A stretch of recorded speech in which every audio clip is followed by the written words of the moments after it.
On a winter night in December 1980, a 32-year-old investigative journalist knelt beside a cast-iron manhole cover in Bethnal Green, East London. The street was empty. The cover was not locked. Duncan Campbell lifted it with both hands and descended into the darkness below, carrying only a bicycle and a torch. He had spent years documenting Britain's secret state. The D notices that silenced newspapers, the listening posts that monitored civilians, the bunkers the government would flee to while ordinary citizens were left to face whatever came. But the rumours of a vast underground network beneath London, connecting government facilities through miles of hidden tunnels, had remained just that, rumours. Officially, these passages did not exist. Campbell intended to prove otherwise. What he found beneath Bethnal Green was a 7-foot diameter cable tunnel stretching westward into the darkness. And so he began to cycle. For miles through the labyrinth of post office cable routes, past junction boxes and ventilation shafts, beneath streets where thousands of Londoners walked overhead without any knowledge of what lay below their feet. He cycled all the way to Whitehall, the administrative heart of the British government, and emerged having documented what he had seen. The exposé he published that Christmas would embarrass the security establishment and confirm what many had long suspected. But the most extraordinary secret Campbell uncovered that night was not merely that these tunnels existed, it was where they led and what they contained. By the early 1980s, London had been living atop one of the most sophisticated underground communications networks in the Western world for nearly 3 decades. Few people knew it. Fewer still understood its purpose.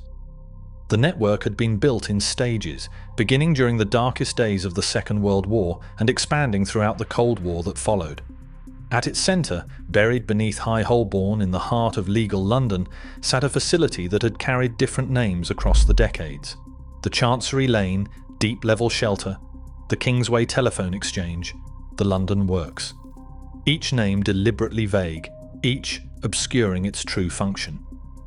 Above ground, the area looked unremarkable. A Georgian building at 38 Furnival Street, a nondescript entrance near Chancery Lane Tube Station, solicitors' offices, and narrow streets where barristers hurried between chambers and courts. The thousands who passed through Holborn each day had no reason to suspect that 100 feet below them, in tunnels reinforced against nuclear attack, operators were routing telephone calls that could determine the fate of nations. For the men and women who worked in those tunnels, the conditions were unlike any other workplace in Britain. They descended through lift shafts that seemed to drop forever. They worked in cylindrical chambers where the constant rumble of central line trains could be felt through the walls. The air was perpetually warm, circulated by mechanical ventilation systems designed to sustain life for weeks without access to the surface.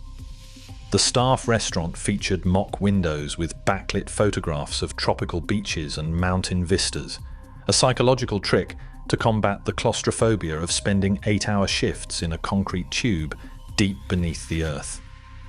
There was a snooker room. There was a tea bar. There was, allegedly, the deepest licensed bar in the United Kingdom, situated roughly 200 feet below street level, where workers could order drinks between shifts. Signs reminded them to extinguish cigarettes, cigars, and pipes when leaving. This was not a normal telephone exchange. It was a citadel.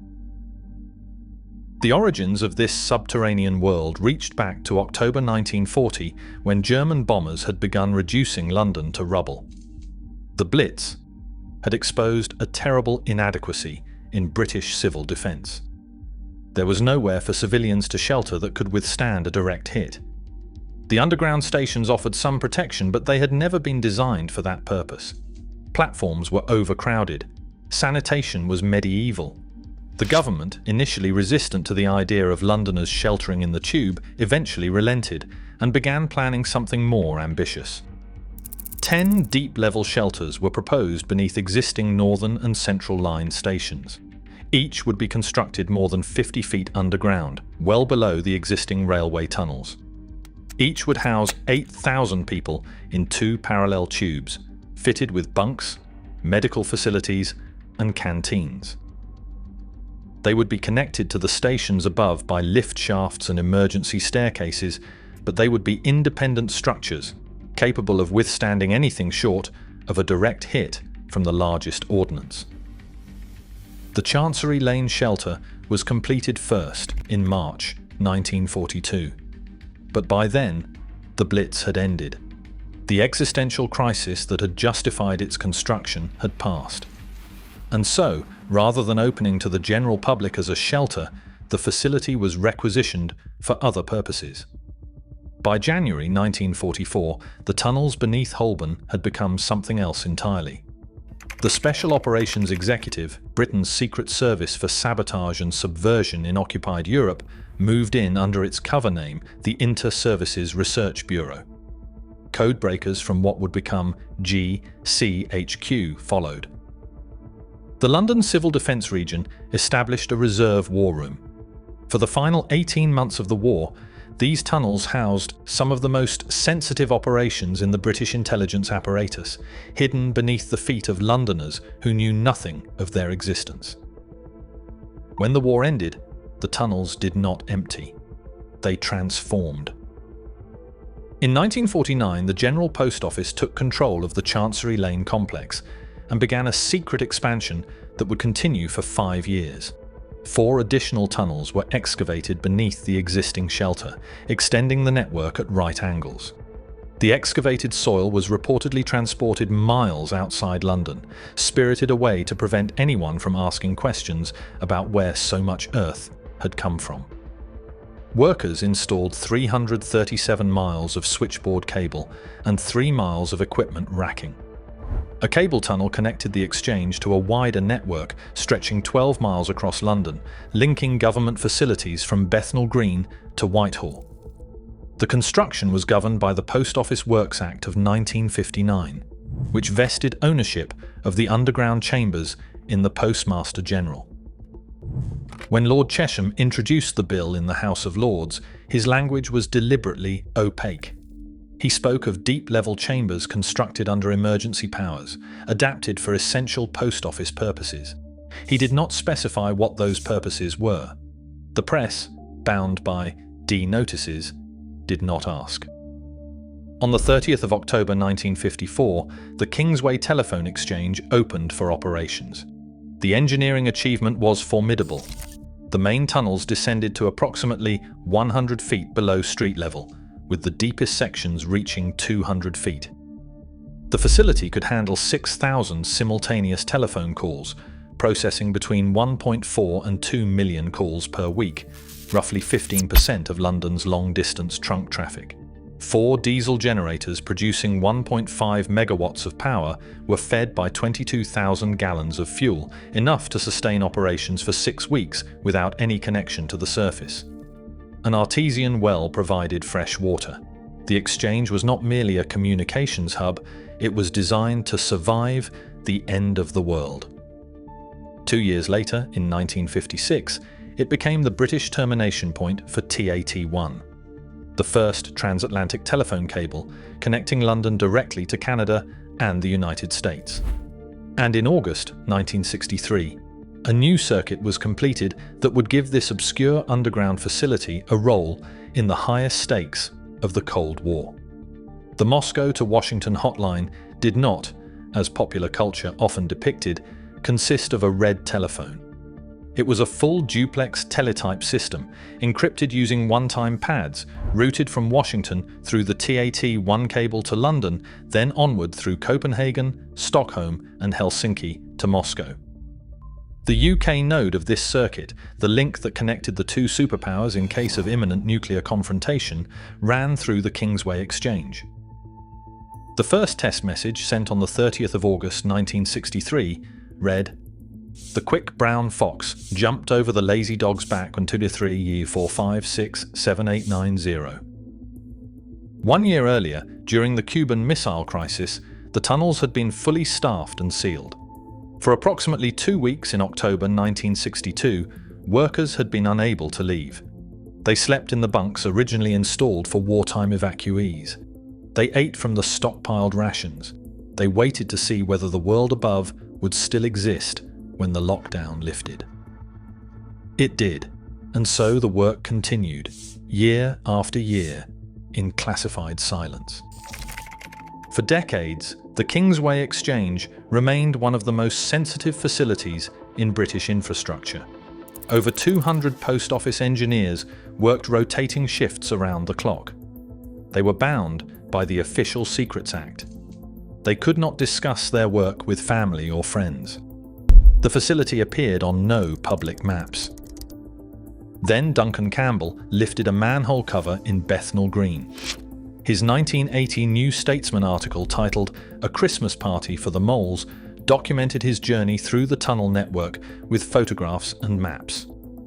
His subsequent book, War Plan UK, exposed the broader infrastructure of Britain's secret state, including the bunkers, command centres, and communications networks the government had built to preserve itself in the event of nuclear war. The security establishment was furious. The public, for the first time, glimpsed what had been built in their name without their knowledge. But by then, the Kingsway Exchange was already DIing.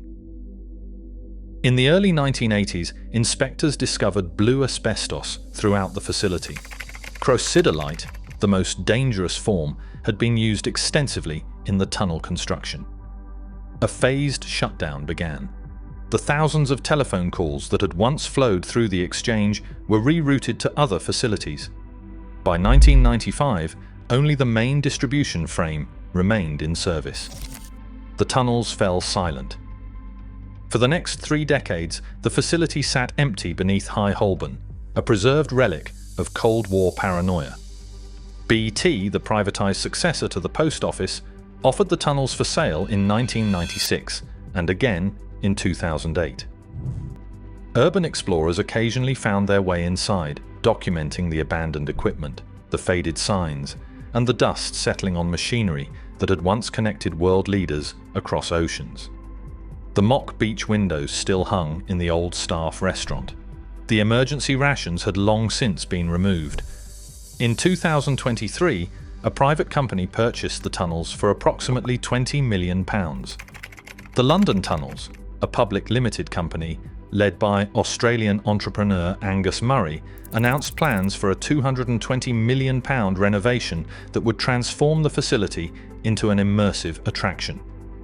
Planning permission was granted in 2024 by both the City of London Corporation and Camden Council, despite objections from local residents concerned about crowds and traffic on narrow Furnivall Street. The attraction is scheduled to open in late 2027 or early 2028. Visitors will descend in glass elevators through the original lift shafts, surrounded by wraparound video walls.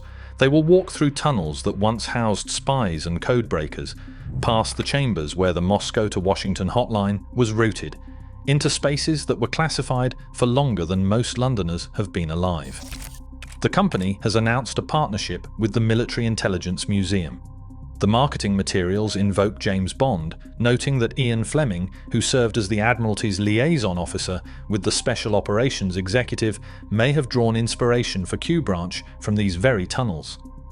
The deepest licensed bar in the United Kingdom will be revived, serving Vesper martinis shaken, not stirred. There is something fitting and something troubling about this transformation. The Kingsway Exchange was built on the premise that ordinary citizens did not need to know what their government was doing in their name. The tunnels were constructed using emergency powers designed for wartime, then maintained through peacetime under a veil of official secrecy. The D, notices that silenced the press, the Official Secrets Act that bound the workers, and the deliberately misleading name that placed the exchange nowhere near Kingsway itself, all served to insulate the facility from democratic scrutiny. Duncan Campbell's great crime, in the eyes of the security establishment, was not that he broke into a government facility. It was that he demonstrated how easily he could. A manhole cover, a bicycle, and several hours of pedaling through the darkness were enough to penetrate one of the most sensitive communications networks in the Western world. The secrecy had been a performance. The security was a fiction. And yet, the tunnels served their purpose. For 30 years, calls flowed through the Kingsway Exchange without interruption.